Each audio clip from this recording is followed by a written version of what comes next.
वही बरामदा है और बरामदे में बिछा हुआ तख्त भी वही है जो आज से कई साल पहले भी हुआ करता था, और उस पर बैठी देविका आज भी अपने मायके से ससुराल जाने को तैयार बैठी थी। पर आज यहाँ के दृश्य के साथ साथ रिश्ते, रिश्तेदार, भावनाएं और सोच सब बदल चुके थे। 2 साल पहले जब वो यहाँ से विदा हो रही थी तब माँ को बीमार हालत में छोड़कर जा रही थी। जाते जाते बार बार अपनी भाभीयों से भाई से गिड़गिड़ाते हुए कहा था कि माँ की तबीयत की खबर उसे देते रहें। सबने उसे सांत्वना भी दिया था। बाबूजी से भी यही कहकर गई थी वह, पर तबीयत की खबर देना तो दूर, माँ इस दुनिया को ही छोड़ गईं और किसी ने उसे बताने की जरूरत नहीं समझी। वह जब भी मायके आती तो माँ उसे इसी बरामदे में या बाहर चौक में बैठी मिलती, चूंकि उसके आने का समय सुबह का ही होता था और अक्सर वह सर्दियों में ही आती थी। तो माँ कभी अलाव के पास बाबूजी के साथ बैठी हाथ सेंकती मिलती, तो कभी चाय पीती या कुछ और काम करती हुई। वह जैसे ही बड़े से गेट पर आकर खड़ी होती तो माँ बाबूजी उसे स्तब्ध होकर ऐसे टकटकी लगाए देखते रहते, जैसे उन्हें अपनी आंखों पर विश्वास ही न हो रहा हो। उन्हें लगता कि अगर वो पलकें झपकाएंगे तो वह गायब हो जाएगी। जब उन्हें उसके आने का पूरी तरह विश्वास हो जाता तो माँ अपने घुटनों के दर्द को भूलकर वहां से उठकर तेजी से चलकर आने की कोशिश करती। उन्हें ज्यादा न चलना पड़े इसलिए वह भी जल्दी जल्दी चलकर माँ के पास पहुंच जाती और उनके गले लग जाती। माँ की बाहों में सिमटकर वह फिर छोटी सी बच्ची बन जाती। मन करता कि अब वो कभी उनसे अलग न हो।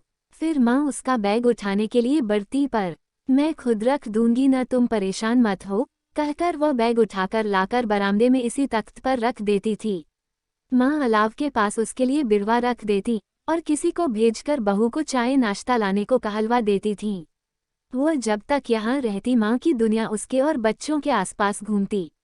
वो कभी उसे अकेली नहीं छोड़ती। उसके बच्चों ने कुछ खाया या नहीं, उन्हें कोई परेशानी तो नहीं, उनको कुछ नया खाने का मन तो नहीं, बस हमेशा हर तरह से इसी कोशिश में रहती कि शहर से आई उनकी बेटी और बच्चों को कोई परेशानी न हो। यहाँ घर में सभी हैंडपंप के ताजे पानी से नहाते थे, पर देविका और बच्चों को पानी गर्म करके नहाने की आदत थी, इसलिए माँ ईंटों को जोड़कर चूल्हा बनाती थी और उस पर इनके नहाने के लिए खुद पानी गर्म करती थी। जब वह वापस जाने की बात माँ को बताती थी कि फलां दिन को उसे जाना है, तो वो उसे उदास होकर पहले चुपचाप देखती, फिर कहती, क्या इतनी जल्दी जाना जरूरी है, कुछ दिन और नहीं रुक सकती? रिजर्वेशन है माँ, बच्चों की पढ़ाई का भी नुकसान होगा, कहकर वह नजरें झुका लेती। उस समय उनकी आंखों की बेबस नमी उससे सहन नहीं होती थी। उनकी आंखों में न जाने कैसी गहरी उदासी और शायद उसके लिए कुछ न कर पाने की छटपटाहट होती थी, जो कि देविका को भीतर तक हिला देती थी।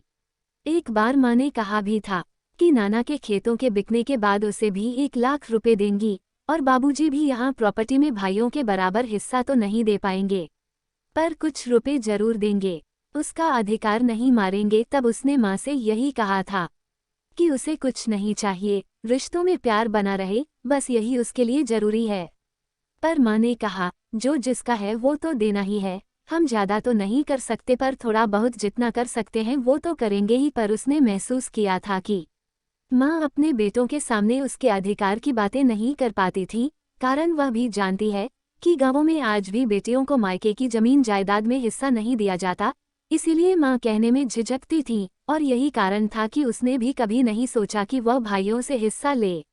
परंतु माँ तो बस ममता लुटाने पर आए तो सागर की गहराई कम पड़ जाए, लेकिन ममता के अधीन उनकी बेबस आंखें देखकर कभी कभी तो उसे माँ पर भी गुस्सा आता। मन करता कि कह दे कि जब इतना चाहती हो मुझे, तो बेटों के बराबर अधिकार देने में और उनके समक्ष बोलने में डरती क्यों हो। लेकिन अच्छा ही है कभी नहीं बोली। जिस दिन उसे वापस जाना होता तब बरामदे में रखे इसी तख्त पर बैठकर कपड़े बैग में रखती और माँ गुड़, मुरमुरे, अचार, घी और न जाने क्या क्या लाकर उसके लिए रखने लगती। तब उसे बार बार मना करना पड़ता था कि कैसे इतना सब कुछ ले जाएगी। उनका वश चलता तो वह गेहूं, चावल, दाल भी बांध देती। उसी तख्त पर बैठी बहुओं से सामान मंगवा कर रखती जाती। कभी कभी हाथ जहाँ के तहाँ रुक जाते और उसे एकटक देखने लगती, जैसे उसकी छवि को आंखों में बसा लेना चाहती हूँ। फिर बाबूजी के दिए पैसे तो उसे देती ही और अपने पास जोड़कर रखे 4-5 हजार रुपए उसे और देती। उस समय उन्हें देखकर ऐसा लगता जैसे वह अपनी बेटी को न जाने क्या क्या और कितना दे देना चाहती हैं। पर फिर भी उन्हें कम लग रहा है। उसके बच्चों को गांव के कपड़े पसंद नहीं आएंगे, इसलिए उनके कपड़ों के पैसे अलग और आशीर्वाद के पैसे अलग से देती थीं। गांव में रहते हुए भी वह अपनी बेटी, दामाद और उनके बच्चों के लिए खुलकर खर्च करती थीं। उसे लगता है कि शायद यही कारण होगा कि भाइयों ने मां की बीमारी की खबर उसे नहीं दी, कि कहीं मां ने उसे वह सब देने की बात कर दी जो वो देना चाहती हैं, तो ऐसी स्थिति में वो मना नहीं कर पाएंगे, इसलिए उसको न बताने में ही भलाई समझा। उसे किसी अन्य से उनकी बीमारी की खबर मिली और वह भागती चली आई थी। भाई से तो जब भी फोन पर बात होती तो वह मां ठीक है कहता और उनके आसपास न होने का बहाना बनाकर बाद में बात करवाने का वादा करके फोन रख देता और फिर दोबारा फोन ही नहीं करता था। मां इस दुनिया को छोड़ गईं, पर उसके भाइयों ने उसे बताने की आवश्यकता नहीं समझी। उनकी 13वीं से 2-3 दिन पहले उसे पट्टीदार के ही किसी अन्य सदस्य ने फोन करके बताया, अन्यथा वह इस बात से अनजान ही रहती कि अब उसके सिर से ममता का साया हट चुका है। वो बहुत तड़पी थी, जितना मां के जाने से रोई थी उतना ही अपनी उपेक्षा के दर्द से बिलखी थी। जमीन जायदाद, धन दौलत तो उसे कभी चाहिए ही नहीं थे, पर उससे तो उसके बेटी होने का अधिकार भी छीन लिया गया था और वह कुछ न कर सकी। उसने फैसला कर लिया था कि अब वो कभी नहीं जाएगी वहां। आखिर अब उसका है भी क्या वहां। मां थी, वो चली गईं। फिर क्रोध थोड़ा शांत हुआ तो उसने खुद को समझाया कि बाबूजी हैं, उसे जाना चाहिए उनके पास। आखिर वो भी तो अकेले हो गए होंगे, पता नहीं उनकी कैसी हालत होगी, और उनसे पूछना भी तो है कि भाइयों ने नहीं बताया तो वो भी तो बता सकते थे। वह बाबूजी मिलने अकेली आई और तब उन्हें अकेले इसी तख्त पर लेटे पाया। उसे देखते ही बाबूजी रो पड़े और उन्हें फूट फूट कर रोते देख देविका खुद को भी रोक नहीं पाए, वह भी रो पड़ी थी। बाद में उन्होंने उसे बताया कि उसके भाइयों ने उनसे झूठ बोला था, कि उन्होंने उसे मां के गोलोक गमन की सूचना दे दी थी। उनको तो यही लगता था कि देविका सब कुछ जानने के बाद भी नहीं आई। उसने सभी को दोषी ठहराते हुए पहली बार कठोर शब्दों में फटकारा था, पहली बार घर की बड़ी बेटी होने के अधिकार से डांटा था, और तब किसी ने फोन खराब होने और किसी ने फोन नंबर शून्य न मिलने के अविश्वसनीय बहाने बनाए थे। देविका को मां के बगैर घर काटने को दौड़ता महसूस हो रहा था। हालांकि अब तो उसका एक भाई भी पुराने वाले घर से यहीं इस नए घर में रहने लगा था, ताकि रात को बाबूजी को अकेले न रहना पड़े। तब भी देविका के लिए एक एक दिन काटना मुश्किल हो रहा था। जैसे पहले मां उसका ख्याल रखा करती थीं, इस बार बाबूजी ने रखा और उन्होंने भी वही दोहराया जो मां कहा करती थीं, कि उसे उसका अधिकार मिलना चाहिए। उन्होंने कहा कि वह मां की अंतिम इच्छा जरूर पूरी करेंगे और उन्होंने मौसी के बेटे से इसकी बात भी कर ली है। देविका को महसूस हुआ कि उसके बाबूजी के स्वभाव में पहले से कितना अधिक परिवर्तन आ गया है। मां के रहते वो कभी नहीं पूछते थे कि उसने खाना खाया या नहीं, उसे किसी चीज की आवश्यकता तो नहीं, या शायद जरूरत ही नहीं पड़ी। उन्हें पता होता था कि मां खुद से पहले उसका ध्यान रखती थीं और अब मां के अभाव में वह मां के हिस्से की जिम्मेदारी भी स्वतः निभाने लगे। शायद उन्हें अपने बहू बेटों की लापरवाही का भी बोध था, इसीलिए वह ज्यादा सजग हो गए थे। वापस जाने का समय आया तो फिर वही बरामदा और वही तख्त, पर वहां जल्दी जल्दी उसके लिए ज्यादा से ज्यादा चीजें देने को लालायत मां नहीं थीं। बाबूजी उससे 2 कदम की दूरी पर कुर्सी पर बैठे थे, वह अपने कपड़े बैग में रख रही थी। पास ही दोनों भाभियां खड़ी थीं, पर आज उसे भेंट में देने के लिए उनके पास चंद रुपयों के अलावा कुछ न था। जब भाभियों ने उसे पैसे देना चाहा, तो उसने मना किया, पर बाबूजी की ओर देखकर उसे लगा कि उन्हें दुख होगा अगर वो खाली हाथ चली गई तो, इसलिए जब भाभी ने दोबारा आग्रह किया, तो उसने चुपचाप रुपए पकड़ लिए। फिर बाबूजी ने भी अपनी जेब से रुपए निकालकर उसे दिए, तो उसे मां की वही आदत याद आ गई, जब वो उनके दिए गए पैसों में अपने पास से भी मिलाती फिर देती थीं। उसने भरी आंखों से बाबूजी के धुंधलाते चेहरे की ओर देखते हुए चुपचाप रुपए ले लिए और भाई के साथ गाड़ी की ओर बढ़ गई। बाबूजी भी बाहर तक उसे छोड़ने आए और अपना और बच्चों का ख्याल रखने की हिदायत के साथ उसे आते रहने को कहा और भाई ने गाड़ी आगे बढ़ा दी। ज्यों-ज्यों गाड़ी पगडंडी की ओर आगे बढ़ती जाती, बाबूजी की आकृति और धुंधली होती जाती, माँ के अभाव में उसे आज घर का वह बड़ा सा गेट कितना सूना निर्जीव प्रतीत हो रहा था। माँ बिन मायका उसके मुंह से अनायास ही निकला और पलकों के बांध को तोड़कर आंसुओं की बूंदें गालों पर धुलकाई। अपने घर पहुंचकर उसने अपने सकुशल पहुंचने की खबर बाबूजी को फोन करके दे दिया था। उसके बाद वह इंतजार करती रही कि शायद कभी भाई का फोन आए या भाभी फोन करके उसकी कुशलक्षेम पूछेगी, पर ऐसा अवसर कभी नहीं आया। उसने भी सोच लिया कि अब वह भी फोन नहीं करेगी, पर दूसरे ही पल बाबूजी का मुरझाया चेहरा ध्यान आ गया और उसने सोचा कि आखिर इसमें उनकी क्या गलती हो सकती है। उन्हें तो शायद नंबर भी नहीं पता होगा, और ऐसा ख्याल आते ही उसने अपने बाबूजी के मोबाइल पर ही फोन किया और फिर काफी देर तक उनसे बात की।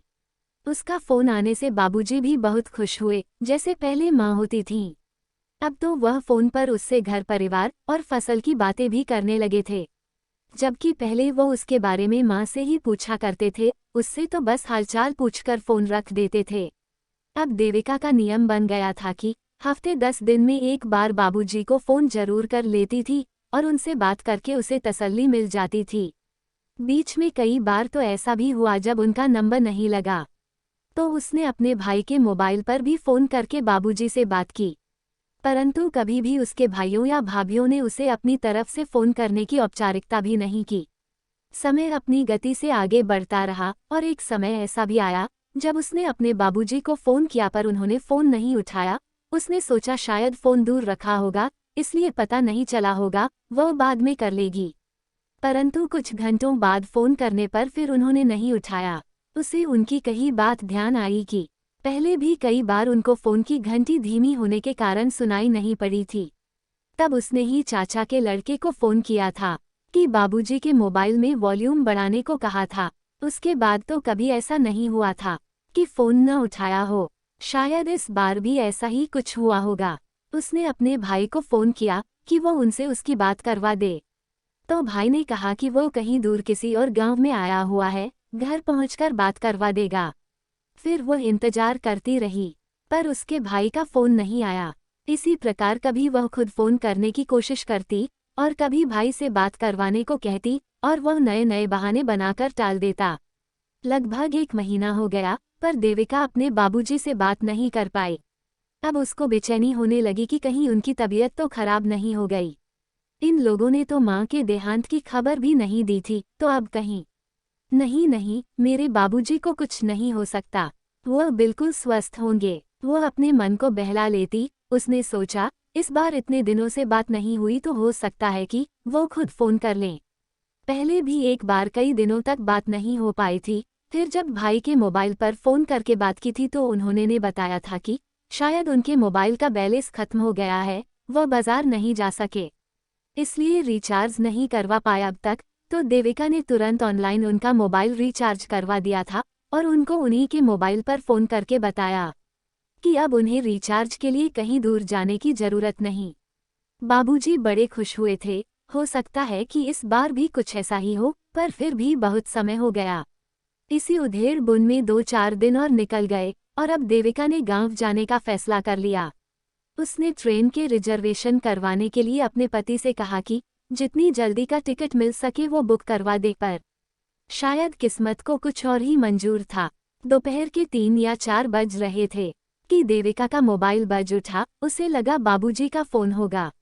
उसने तुरंत उठा लिया, पर अनजान नंबर देखकर फोन काटने ही जा रही थी कि शायद कोई काम का फोन हो। यही सोचकर उसने फोन उठाया और उसके हेलो बोलते ही दूसरी ओर से उसके चचेरे भाई की आवाज आई और उसने बताया कि बाबूजी उसे छोड़कर हमेशा के लिए जा चुके हैं। वह निश्चेष्ट होकर बैठी रह गई। उसे समझ नहीं आया कि क्या करे या क्या कहे। उसे अपने कानों पर विश्वास नहीं हो रहा था। अभी माँ को गए 1 साल भी नहीं हुआ और अब बाबूजी भी उसे छोड़कर चले गए, पर कैसे? क्या वो बीमार थे इसलिए फोन नहीं उठा रहे और किसी ने उसे खबर नहीं की, जैसे माँ के समय नहीं किया था? उसके दिमाग में आंधी सी चल रही थी, जीभ मानो तालू से चिपक गई। वह बहुत कुछ बोलना चाहती थी, पर होंठ हिलकर शांत हो गए। दूसरी ओर से आवाज आ रही थी कि दीदी तुम आ रही हो ना, तुम्हारा इंतजार करें। हाँ हाँ, बस इतना ही बोल सकी वह और फोन बिना काटे रख दिया और उसी समय बस से ही गांव के लिए निकल पड़ी। रात भर का सफर उसे सदियों सा लग रहा था, बस अपने निर्धारित समय से 2-2.5 घंटे देर से पहुंची। इस बीच उसके भाई और चचेरे भाई के कई बार फोन आ चुके थे। अधिक देर होती देख भाई ने उसे बस स्टेशन से लाने के लिए मोटरसाइकिल से चचेरे भाई को भेज दिया ताकि जल्दी आ सके।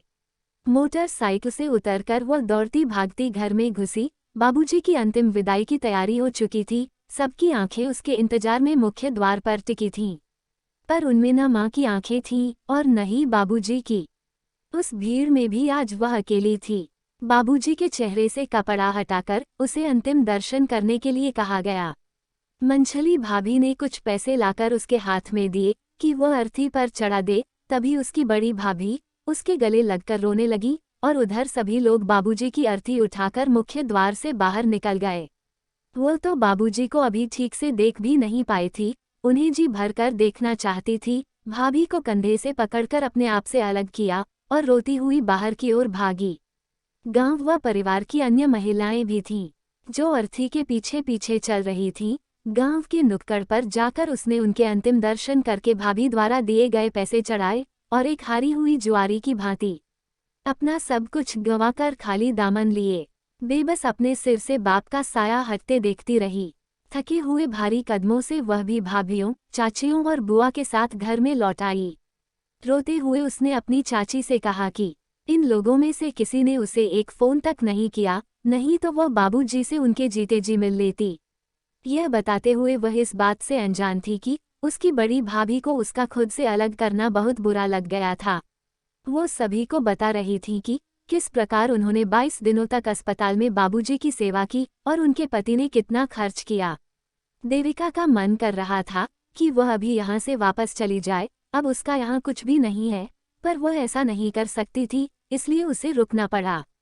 वही घर था, वही बरामदा, वही आंगन और घर में रिश्तेदारों की भीड़, पर देविका बेहद अकेली थी। उसके लिए यह घर तो अब उस मंदिर के समान था जिसमें उसके भगवान की मूर्तियां ही न हों। इस खाली चारदीवारी में सिवाय घुटन के कुछ भी नहीं था। उसकी भाभियों को उससे बोलने की पता नहीं फुर्सत नहीं थी। यह बड़ी भाभी को खुश करने का प्रयास था। बुआ और मौसी ही थीं जो उसके पास बैठतीं, उससे बातें करतीं। अब तो गांव की औरतें भी उसकी ओर देखतीं तो उनकी नज़रों में उसके लिए सहानुभूति होती, जैसे कह रही हों, बेचारी का मायका खत्म हो गया, उसके लिए अब एक एक दिन काटना मुश्किल हो रहा था। बड़ी भाभी और भाई उससे दूर दूर ही रहते, न जाने क्यों। 13वीं संपन्न होते ही दूसरे ही दिन वह अपने घर जाने के लिए तैयार हो गई।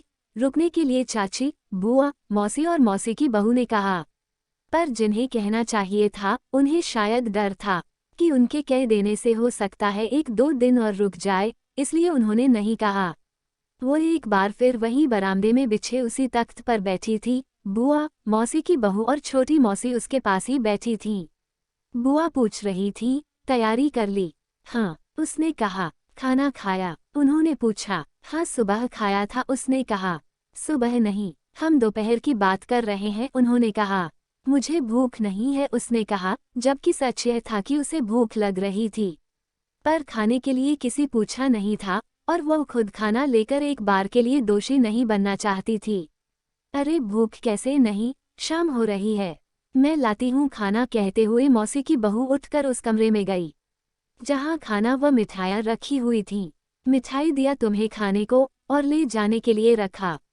बुआ ने पूछा। नहीं, मैं कुछ नहीं ले जाऊंगी। अरे कल तक बाल्टी भर भर कर मिठाइयाँ थी, बड़ी वाली के मायके वाले गए तो पता नहीं कि उसने सारी वहाँ भेज दी या फिर कहीं छिपा दिया, पर कमरे में अब कोई मिठाई नहीं है, मौसी की बहू ने बाहर आते हुए कहा।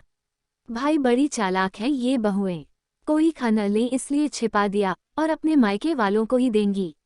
इकलौती नंद के लिए भी अब कुछ नहीं है इनके पास। बुआ गुस्से को भीतर ही भीतर पीती हुई बोली, आप नाहक परेशान हो रही हो, मैं तो वैसे भी कुछ नहीं लेकर जाने वाली हूँ।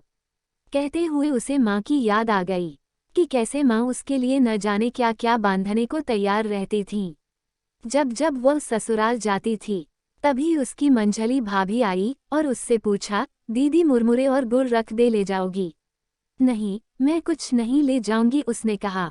गुड़ क्यों, मिठाई नहीं बची है क्या? बुआ बोली। हाँ थोड़ी है, आप कहो तो रख दूं दीदी, भाभी उसकी ओर देखते हुए बोली।